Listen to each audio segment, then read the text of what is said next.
қасиетіміз бен ұлттық құндылықтарымызды ұлықтап, ұлттық намысымызды оятқан, әлемге қазақты танытқан тәуелсіздігіміздің 30 жылдық мерейтойымен құттықтаймын. Ата-бабаларымыздың арманы орындалған осы шақта баршаңызға бақыт, байлық, береке тілеймін. Еліміздің ертеңі жолындағы еңбегіміз жана берсін.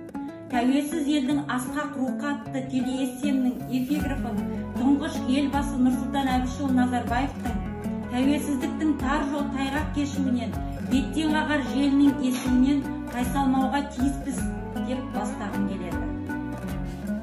Көк аспанда еркін қалықтаған қыранға айналуды қазақ жұрты айлар, жылдар, ғасырлар бойы аңсады.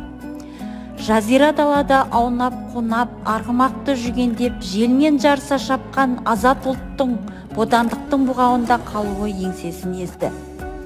Бодандықтан босаймыз, тәуелсіз ел, ұлт боламыз деген үкілеген үміт жолында бір ғана көтеріліс болмады.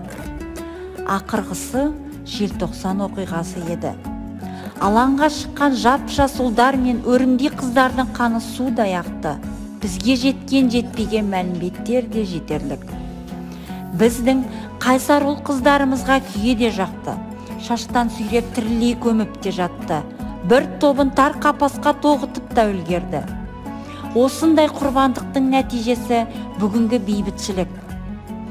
Биыл осы қадірлі қастерлі дербестікке қолымыз жеткеніне, тәуелсіздіктің тұғырына шыққанымызға 30 жыл толып отыр. Осы уақыт арасында ұлттық мақсаты айқын, қадір қасиеті бар, ұлттық құндылықтары ұлықталған, экономикасы қалыптасқан елге айналдық. Тәуелсіздіктің ақ таңын көріп өскен жастар қандай бақытты.